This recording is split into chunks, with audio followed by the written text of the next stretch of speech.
18 जून रात को करीब 9:15 बजे 26 साल का एक युवक एक युवती के साथ दिल्ली के राजौरी गार्डन के बर्गर किंग रेस्टोरेंट में आता है। अचानक ही 9:15 बजे के करीब उसके पीछे की सीट पर बैठे हुए दो युवक ताबड़तोड़ गोलियां चलाना शुरू कर देते हैं और वो युवक भागकर किचन के साइड में जाकर छुपने की कोशिश करता है, लेकिन उसके बावजूद उस पर लगातार गोलियां चलती रहती हैं। 40 राउंड गोलियां चली, जिसके बाद मौके पर पहुंची पुलिस। तब तक पुलिस को एक युवक की लाश मिली। उसके पास से जब तलाशी ली गई तो जेब में सिर्फ 10 रुपए का बस का टिकट, कुछ रुपए और एक गमछा बरामद हुआ। करीब 20 घंटे लग गए उस शख्स की शनाख्त करने में। जो युवती उस युवक के साथ मौजूद थी वो भी वहां से फरार हो चुकी थी। अब जब शनाख्त की गई तो 20 घंटे बाद तब पता चला युवक हरियाणा के झांसी गांव का रहने वाला अमन जून है। अमन जून के बारे में बताया जाता है कि इससे पहले भी अमन जून के ऊपर हत्या की कोशिश की गई थी, गोलियां चली थी जब वो दाबोदा गाँव में एक ढाबा चलाया करता था। अब इस हत्याकांड को कुछ ही समय हुआ था कि अचानक से हिमांशु भाऊ नाम के गैंगस्टर, जो कि पुर्तगाल से अपना गैंग चला रहा था, उसने इस हत्याकांड की जिम्मेदारी ली है और कहा है कि उसने और उसके भाई ने मिलकर इस हत्या को अंजाम दिलवाया और शक्ति दादा की हत्या का बदला लिया और बाकी सबका भी नंबर आएगा। अब इस पूरे मामले के बाद शक्ति सिंह का नंबर उभर कर सामने आया है। शक्ति सिंह भी हरियाणा के झज्जर का रहने वाला है और जब वो स्टेडियम से लौट कर आ रहा था तब उसके ऊपर दो युवकों ने ताबड़तोड़ फायरिंग की। 14 गोलियां उसको लगी थी, जिसके बाद शक्ति सिंह की मौत हो गई। शक्ति सिंह रामवीर शौकीन, जो दिल्ली के विधायक, उसका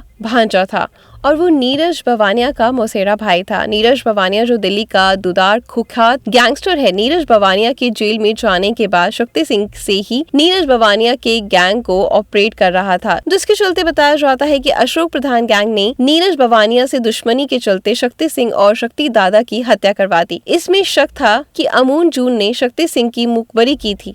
इसी का बदला लेने के लिए हत्या की इस वारदात को अंजाम दिया गया। जो महिला अहम इस शख्स के साथ, अमन जून के साथ थी रेस्टोरेंट के जिस समय हत्या हुई, उसके बारे में पुलिस सूत्रों का कहना है कि उसका नाम तनु है, 24 साल की है, पंजाब की रहने वाली है। उसके खिलाफ भी कई मुकदमे दर्ज हैं। ऐसी आशंका है कि उसने हनी ट्रैप में फंसाकर अमन जून को यहाँ रेस्टोरेंट में बुलाया था और उसके बाद हत्या की इस वारदात को अंजाम दिया, क्योंकि हमलावरों ने लड़की को बचाते हुए फायरिंग की थी। महत्वपूर्ण बात यह है कि जो गोलियों के खोखे मिले हैं वो साफ तौर पर बताते हैं कि विदेशी पिस्टल का इस्तेमाल किया गया है। कम से कम 3 तरह के पिस्टल का इस्तेमाल हुआ है इस हत्याकांड में। साथ ही जो क्रिमिनल्स थे, हत्या करने वाले थे, वो पूरी तरीके से बेखौफ थे और किसी बड़े गैंग से जुड़े थे, क्योंकि यहाँ से थाना महज 6 मिनट पैदल की दूरी पर है। कुछ 100 मीटर की दूरी पर थाना है। थाने के पास इस तरह की वारदात को अंजाम देना अपने आप में एक बड़ी बात है। फिलहाल इस पूरे मामले में अब गैंगवार की आशंका से भी इनकार नहीं किया जा रहा है, क्योंकि अशोक प्रधान गैंग और नीरज बवानिया गैंग आपस में रंजिश रखते हैं और गैंग वॉर से पहले कई लोगों की जान जा चुकी है। लेकिन पिछले काफी समय से काफी शांति थी। नीरज बवानिया के बारे में भी कहा जाता है कि तिहाड़ जेल से उसको आइसोलेशन में रखा गया, किसी और से मिलने भी नहीं या बात करने भी नहीं दिया जाता था। ऐसे में कैसे नीरज बवानिया ने इस हत्याकांड को अंजाम देने के आदेश या संदेश हिमांशु भाऊ तक पहुँचाया, इसकी भी जाँच की जा रही है। अब जिस तरीके से अमन जून की हत्या की गई है, अमन जून को अशोक प्रधान गैंग का करीबी माना जाता है। ऐसे में अब दिल्ली और आसपास के इलाकों में फिर से जंग छिड़ जाने का लगातार डर बना हुआ है। फिलहाल पुलिस उस लड़की की तलाश में जुटी है जिसका नाम तनु बताया जा रहा है और इस हत्याकांड की तमाम परतों को खोलने में अपनी इन्वेस्टिगेशन में जुटी है। हाल में ही दिल्ली के राजौरी गार्डन थाने के इलाके में एक बर्गर किंग के नाम से एक रेस्टोरेंट है, इसमें गोलियां चली और उन गोलियों में विदेशी हथियारों का इस्तेमाल होना बताया गया है। और इसमें पुलिस बता रही है कि जो